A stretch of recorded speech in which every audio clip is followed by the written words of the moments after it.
Bapak Ibu saudara-saudariku bukan Allah, apa doa Nabi Ibrahim? Rabbi. Dipanggil dulu, ini teknik berdoa, panggil dulu namanya. Saya kalau ada hajat kepada Pak Gubernur, Pak Bupati, mungkinkah saya panggil, oi, kira-kira Pak Bupati, Pak Gubernur nyahut gak? Oi, gitu. Paling juga dicuekin, dipanggil nama aja gak terima. Misalnya nih Pak Gubernur, sor, gitu. Pasti gak terima. Wah, ini orang kurang ngajar ini ya. Maunya dipanggil dengan nama yang indah, nama yang pantas. Pak Haji Ansor, senang itu langsung nurut. Apalagi pakai lafaz Pak Gubernur, langsung berdiri itu. Pak Gubernur yang suka sholawat, langsung proposalnya jebol itu. Walaupun cuma 50.000. Sifat ini suka dipanggil dengan nama yang baik, nama yang bagus. Itu adalah imitasi, bayang-bayang dari sang punya sifat sejati. Walillahil asmaul husna, yang punya nama indah itu Allah. Karena kita ini adalah ciptaannya Allah, kita ini perbuatannya Allah, kita ini juga tajalli sifatnya Allah. Maka kita kadang-kadang meniru beberapa sifat-sifat dia. Ibu-ibu senangnya dipanggil cantik apa jelek? Walaupun sudah mulai keribut. Betul gak? Halo cantik. Gak pede juga dipanggil cantik.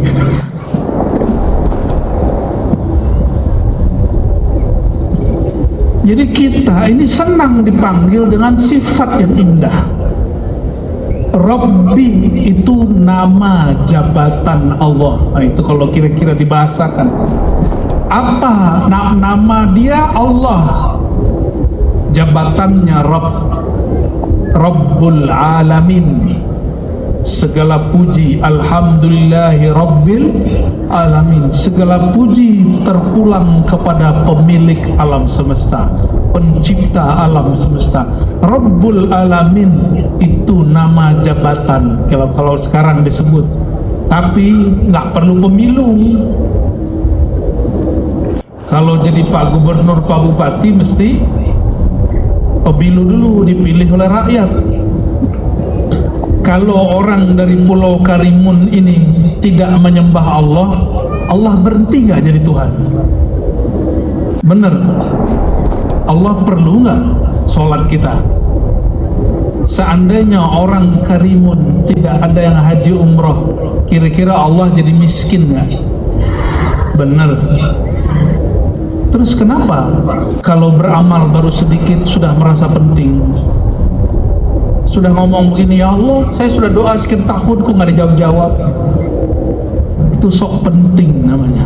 Allah nggak suka sama rasa penting. Tanya Pak Gubernur, tanya Pak Bupati, sama orang sok penting itu belum nggak suka. Saya bawa proposal ke Pak Gubernur, Pak Bupati. Terus udah 5 hari, saya telepon, Pak, itu proposal saya kok nggak dicair-cairkan? Anda ini benar gubernur nggak? Anda ini benar bupati nggak? Itu kira-kira proposalnya cair atau dirobek? Sekarang banyak orang begitu, ngatur-ngatur Tuhan, maksa-maksa Allah. Ya Allah, saya udah doa sekian bulan, kok nggak dijawab-jawab? Betul nggak? Allah nggak suka sama orang begitu, karena nggak tahu seni berdoa.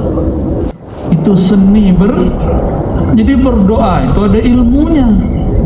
Jangankan meminta kepada Allah, meminta kepada makhluk pun ada caranya.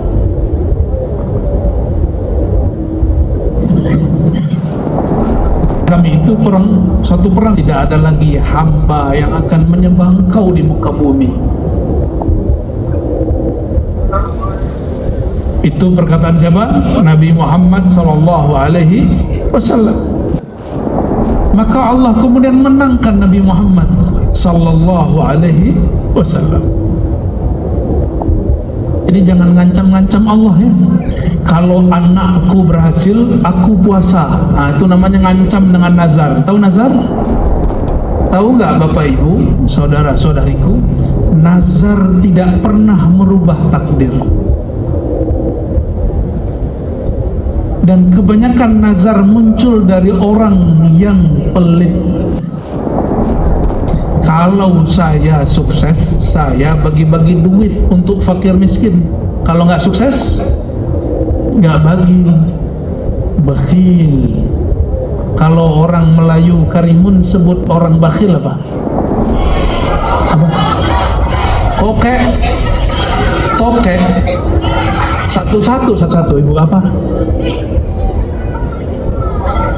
Aduh, ribet sekali. Rokek. Jelek kali. Ada istilah yang lebih buruk lagi gak?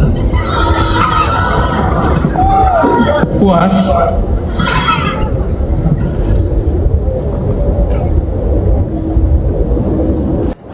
Orang yang suka nazar itu orang yang tadi apa namanya? Nabi sendiri yang berkalam, la tunziru la tukthirun nazar, jangan banyak-banyak nazar, jangan suka bernazar. Kenapa? Karena nazar itu tidak merubah takdir. La yustakhraju illa min bakhil, tidaklah keluar kecuali dari mulut orang yang bakhil. Maka nanti kita berharap calon-calon pemimpin masa depan gak usah gombal. Ya, mulai saja dari apa yang dia bisa, lalu cita-citakan apa yang mungkin dia maksimalkan. Kita doakan mereka-mereka Allah bersamai. Amin ya rabbal alamin. Jika iblis doanya dikabulkan, masa kekasih Allah bernama Nabi Ibrahim tidak dikabulkan? Nabi Ibrahim ini berkaitlah dengan doa atau solawat al-bushra. Siapa yang mengijazahkan di sini? Al-Habib Segaf Baharun, ya, hafizahullah, ya. Alhamdulillah, berarti orang Karimun nggak kena virus bicara-bicara nasab sembarangan, ya. Alhamdulillah, ya. Ciri-ciri akhir zaman, nasab Nabi mulai dipersoalkan. Kenapa? Karena Al-Mahdi, Imam Mahdi akhir zaman itu zuriat Nabi SAW. Kalau orang sudah tidak hormat zuriat Nabi, nanti jika muncul Al-Imam Al-Mahdi, orang bilang, nasab kamu kan terputus. Nanti begitu ujungnya. Jadi jangan ikut-ikutan, terutama para ustadz, mohon maaf, jangan ikut-ikutan, kita diam saja.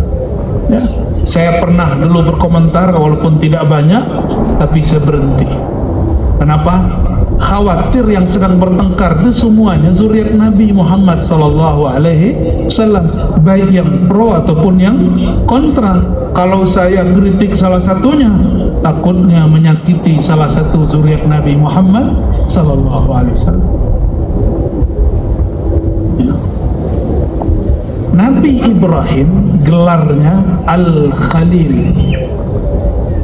Kata Sayyidina Ibn Abbas, Nabi SAW bersabda, "Ata'ajubun, apakah kalian tidak ta'jub? Al-Khullah li Ibrahim, makom." Jadi orang-orang dekat kepada Allah itu ada nama-nama makomnya, tempat duduknya. Nama makom beliau disebut Al-Khullah. Nabi Ibrahim itu disebut khullah, bukan kulah, ya. Kalau kulah itu untuk tempat air berwudu, air dua kulah, ya. Orang Melayu masih begitu kah wudu? Enggak, pakai kerannya. Anak-anak sekarang udah nggak tahu dua kulah. Ini bukan kulah, khullah. Khullah berarti teman.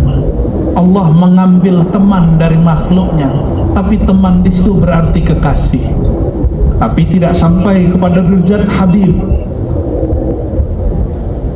Wal kalam li Musa, sedangkan derajat makom kedekatan berkalam-kalam denganku ada pada Sayyidina Musa. sedangkan aku, kata Nabi, aku dapat makom al-mahabbah al-habib.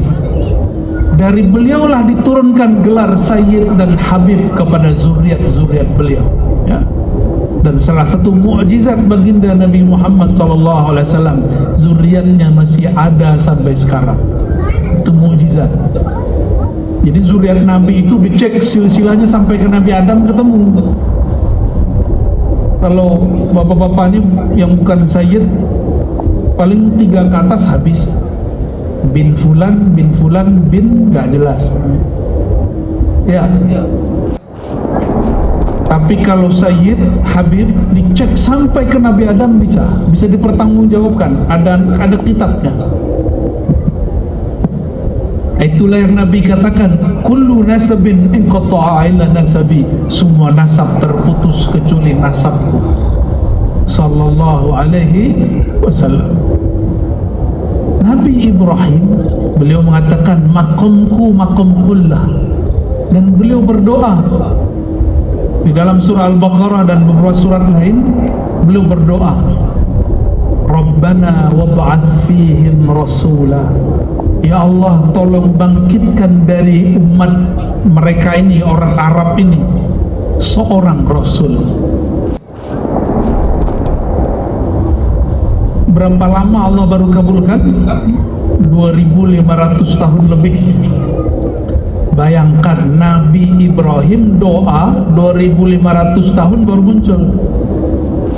Ada yang doa segitu?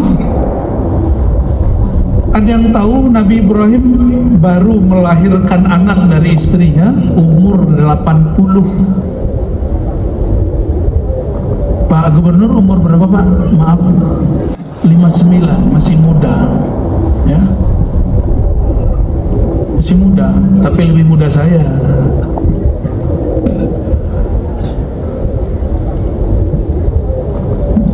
Kalau 59 itu sudah malu punya anak, benar? Sudah malu punya anak kecil. Nabi Ibrahim punya anak umur 80-an, baru dikasih anak.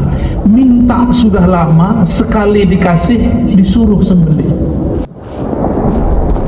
Itulah hebatnya makom khullah. Khullah itu teman dekat. Terlihat Nabi Ibrahim asik dengan anaknya Nabi Ismail, maka Allah uji, hei Ibrahim, jika benar engkau teman dekatku, sembelihlah itu teman barumu, anakmu Ismail. Dia lakukan. Ketika hendak mau disembelih, turun ayat. Nah, ini banyak orang buat khurafat. Katanya Nabi Ibrahim merem, matanya dipejam, ketika dia sembelih, yang disembelih berubah menjadi nggak begitu ceritanya. Di Quran nggak begitu.